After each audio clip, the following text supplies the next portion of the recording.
How are you doing, everyone? It's me, TheDomotaku, here today to talk about Kuzu no Honkai, Scum's Wish, episode 9. Now then, this was an interesting episode, in all honesty. Episode 8, freaking amazing. They freaking finally, confessed their feelings. The main characters confessed their feelings, so everyone has confessed their feelings. Mocha has confessed their feelings, Echan's confessed their feelings, Mugi and Hanabi confessed their feelings.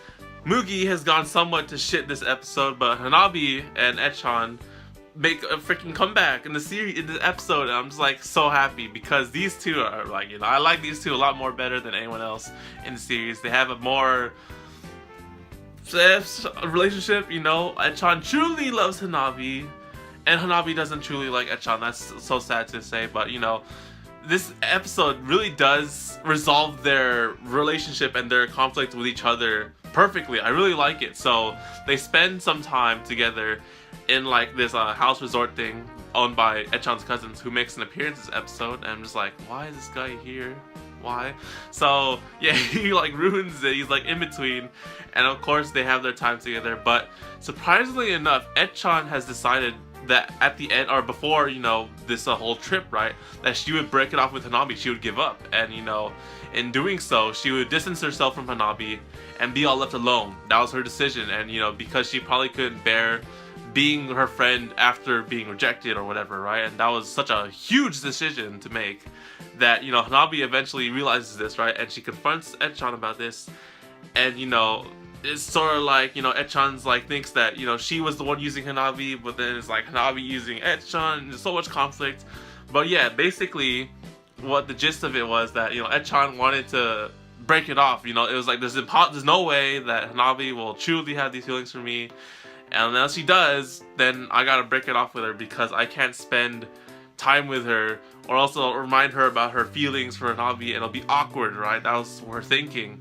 So she wanted to distance herself away from everyone, and then Hanabi was totally against this because even though she feels that she was the one using Hanabi, she still wants her to be her friend, and that I thought that was pretty it's like realistic, or I don't know, it's a really rash decision because it makes sense. Echan would if you say you confess your feelings to someone, right, and then they reject, and then being around them would be sort of awkward in a sense, right? That's a hard thing to get over with. But in this sense, Hanabi truly wants to stay friends with Echan, even well knowing her feelings for her, and because she truly cares about her. And that was pretty cool to see. And the really dynamic that they're just like freaking standing in the rain, and then they're just like shouting everything, their emotions and stuff. That was some pretty deep shit. But eventually they come to a conclusion where yes, they will stay friends, and they don't want to be technically apart from each other or whatnot. And like, from my understanding, right, Hanabi doesn't like Echan. She doesn't, she doesn't have those feelings for her, but she still wants her to be her friend, so she doesn't want her to distance herself and be alone, whatever. And that was great. That felt like a really good conclusion to these two characters and their whole relationship problem and conflict. And now they can just move on and be friends slowly, steadily.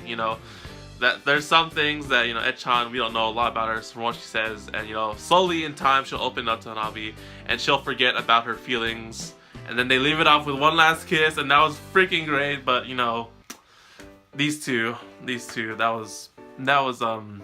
was really conclusive. I really love it. Now, surprisingly enough, we get an appearance from Mocha in the end, and I like this about this series. So we see Mocha in the end of the series, and we haven't seen her since what happened in episode 7, I believe, or 8 was it? I don't know, yeah, 7. So she seems fine. She really does. She seems like the same, and then she's joking around with Hanabi about both of them being rejected, and I'm just like, these guys have totally accepted everything and moved on. Bravo. So yeah, everyone has confessed their feelings to the person they love, and of course they all have been rejected to an extent because screw Mugi.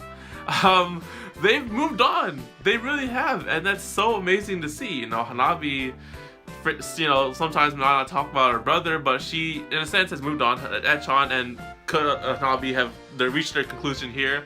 Mocha's just chill eating bread and whatnot and joking with Hanabi. They don't seem like great friends, but they're in the same boat to an extent. Now, yeah, that was just great to see. It's like, oh, Mocha's doing okay-ish, Now, Mugi, the freaking screw up of all the series. You know, once again, you know, it's his relationship is super awkward with the teacher because basically, in a sense, you know, he's just been drawn by the teacher. He's just been like clutched and trapped by the teacher, and the reason why he stays with her is because, you know, his reasoning, if I recall from episode 7 or 8, I think, is that he truly likes her because he cannot get her.